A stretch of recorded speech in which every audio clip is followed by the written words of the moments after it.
Bismillah ar-Rahman ar-Rahim. Your Royal Highness, Mr. Chairman, distinguished guests. Well, before I start, I think I have a short story to say. And to thank you, really, Dr. Abdul. There was an old man with his grandchild walking in the jungle, and suddenly they saw a lion charging against them. So the child went running, climbing the tree. The old man couldn't. He's in my age, so it was a bit tough. So he waved to the tiger or the lion and asked him to halt. The lion, with full of surprise, he stopped. And the old man went to the lion and whispered in his ear. The lion shook his head, turned around and left. So the grandchild came down the tree, went to his grandpa and asked him, "Grandpa, what did you tell the lion?" He said, "I told him there will be a speech after dinner." So thank you, Dr. Abdul, by having the speech before the dinner. Well, it gives me great pleasure, particularly as I have only been in the appointment for 3 months, to be here today at this great and historic university, and to be among so many distinguished participants. I want at the outset to express my gratitude to the GRC and its chairman, Dr. Abdul bin Sakar, for the kind invitation to take part in today's panel and to speak on the GCC and its approach to developments and challenges in our region. Ladies and gentlemen, on the 25th of May, the GCC celebrated its 30th anniversary at a time of considerable regional and international challenges. This historic occasion was a chance to reflect on our organization and its developing role both regionally and globally. Looking back, it is fair to say that the GCC and its member states have evolved into a cohesive and robust system of which its citizens, neighbors, friends, and allies can be pleased. Moreover, looking forward, the events of these recent months have demonstrated that the GCC can respond effectively and constructively to any challenges that arise, working together to promote the prosperity and well-being of all citizens of GCC states without distinction.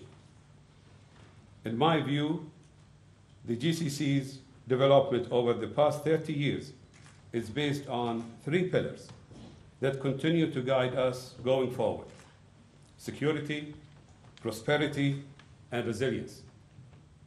Security is the essential foundation for progress and development in all fields, and the basic guarantee of personal, social, and economic rights and freedoms.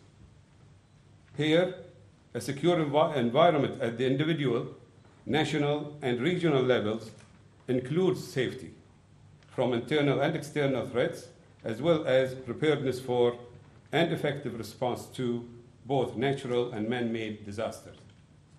An important source of security in the GCC is the remarkable cohesion of its people, who enjoy common ties of kinship, culture, and shared history, and the strong historical and traditional bonds between rulers and their subjects in the GCC. These ties within and between our countries have been central to developing our concept of GCC collective security, the recognition throughout the region that the security of each country fundamentally depends on the security of all. But we recognize that genuine security is built from the grassroots upwards, and that this requires sustained and equitable economic progress and development. Hence, the GCC countries have worked hard to encourage prosperity for all their citizens, promoting economic innovation and investing generously in human development, in their citizens' education, health, and well-being. They are ahead of schedule in achieving the Millennium Development Goals, MDGs. Economically, we are moving from being resource economies to genuine knowledge economies, a transition which fits well with GCC's small, highly educated, and dynamic population. It capitalizes on GCC nationals' strengths and seeks to put them in command of their economic destiny. This process has accelerated over the past few years, even through the recent financial crisis, during which GCC countries adopted some of their most ambitious development programs. We recognize also that the path of development is not always a smooth one, and that it will inevitably encounter challenges, whether internal or external, economic or political. Already, however, the GCC and its member states have demonstrated remarkable unity of purpose and resilience in facing such challenges.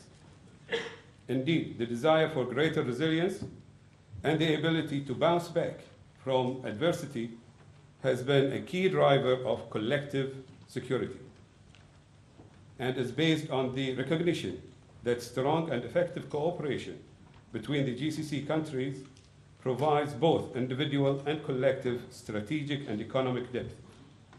By working effectively together, GCC countries gain depth, resilience, and capacities that would be beyond any country acting alone, while retaining the flexibility to respond quickly and effectively to challenges. So how have these principles been reflected in practice? The commitment of the GCC countries to their collective security has never been in doubt. On the occasion of the invasion of Kuwait in 1990, all GCC states and people stood by their Kuwaiti brothers, taking them in, providing support, and allowing the country to overcome the crisis and rebound rapidly following liberation in February 1991. The GCC, as an organization, not only survived that crisis, but emerged stronger, demonstrating its value and showing remarkable resilience. More recently, the GCC partners have demonstrated their full readiness to support Bahrain's moves to establish a national, comprehensive consensus dialogue that will further advance the ambitious reform program of His Majesty King Hamad, so as to meet aspirations of all its people. These efforts have included the recent royal initiative to establish an independent commission of eminent international persons to examine in full transparency issues raised by the events earlier this year. In order to assist in creating the environment necessary for the dialogue to succeed, the GCC countries have worked collectively to strengthen Bahrain's economy and to deter any external interference that seeks to derail its course. Economically, the GCC continues to move forward in promoting development and prosperity for all citizens, in line with its chapter objective of integrating member states in all areas of economic life. The GCC Common Market, launched in 2008, has gone a long way towards achieving GCC economic citizenship, allowing all GCC citizens and businesses to move freely, work, and invest in any GCC country on an equal footing. In the 3 years since its inception, the Common Market has already resulted in growth of over 80% in intra-GCC investment and a 30% increase in labor mobility of GCC nationals seeking work in other GCC countries.